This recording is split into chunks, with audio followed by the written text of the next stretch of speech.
আমরা গত 7 তারিখে সন্ধ্যায় 8টার সময় যে ঘটনাটি ঘটেছে সেটি আমরা একটু আপনাদেরকে জানাতে চাই। সেটি হলো গোলাপী নামে একটি মহিলাকে দিয়ে হানি ট্র্যাপ করা হয় বাদশাহ নামে এক ভদ্রলোককে।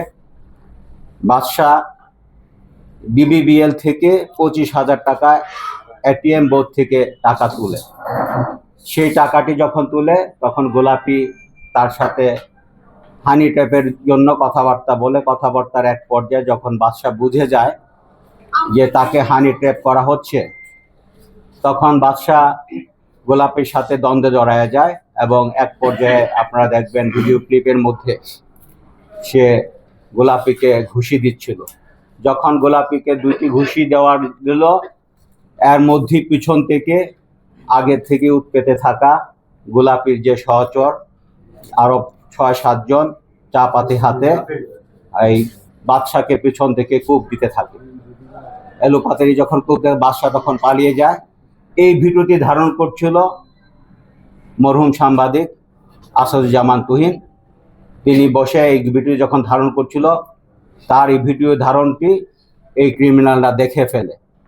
ক্রিমিনালরা যখন বুঝে যায় তাদের এই ক্রাইমটি প্রচারিত হয়ে যাবে, তারা চিহ্নিত হয়ে যাবে, তখন এই আসাদুজ্জামান তুহিনকে সার্চ করে এবং বলে তাকে ভিডিও ডিলিট করতে হবে, তাদেরকে প্রেশার করে এবং তার সাথেও বাগদণ্ডে জড়িয়ে যায়।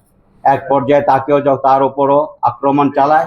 সে দৌড়ে গিয়ে একটা মুদির দোকানে যায়, সেখানে গিয়ে তাকে উপর কুপিয়ে হত্যা করে।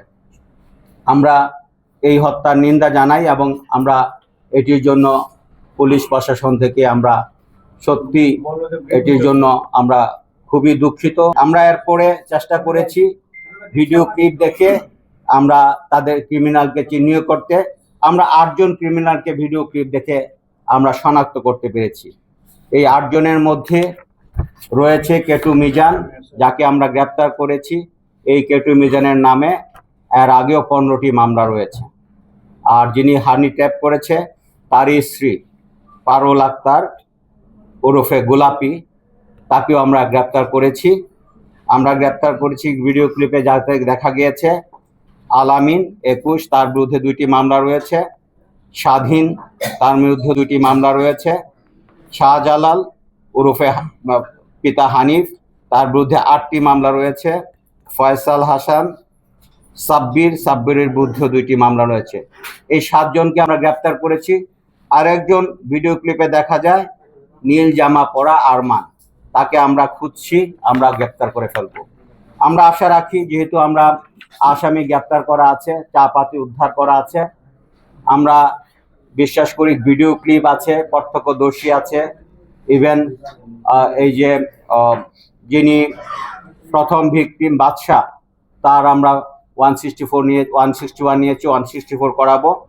আমরা মোটামুটি আমাদের এভিডেন্সের সিংহভাগই আমরা পেয়ে গেছি।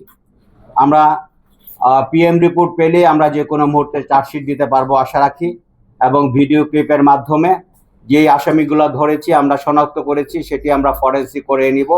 আমি আশা করি ম্যাক্সিমাম 15 দিনের মধ্যে যদি আমরা পিএম রিপোর্টটি পেয়ে যাই, আমরা চার্জশিট দিতে পারবো।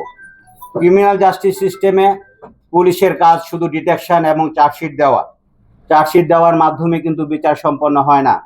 চার্জশিটটি দেওয়ার পরে যেন তার সঠিক বিচার হয়, সর্বোচ্চ বিচার হয়, সর্বোচ্চ সাজা হয়, তার জন্য বেঞ্চ এবং বার 2টি কাজ করতে হয়। আমি আশা রাখবো, আমি অনুরোধ রাখবো আপনাদের মাধ্যমে দ্রুত সময়ের মধ্যে তাদের বিচার ব্যবস্থা করে তাদেরকে সর্বোচ্চ সাজার ব্যবস্থা করা। আমি 24 ঘন্টার মধ্যে সর্বোচ্চ এফোর্ট দিয়ে সকলকেই, একজন আসামি ছাড়া সকলকে গ্রেফতার করতে সক্ষম হয়েছি, এবং আমি বিশ্বাস করি প্রত্যেকেই এই মামলায় প্রত্যেকেরই ক্যাপিটাল পানিশমেন্ট হওয়া উচিত। Okay. ইনশাল্লাহ আমরা এভিডেন্স Yes, but- আদালতে উপস্থাপন করব এবং 1 সপ্তাহের মধ্যে চার্জশিট দেওয়ার চিন্তা করছি পিএম রিপোর্ট পাওয়ার সাপেক্ষে। ধন্যবাদ সবাই।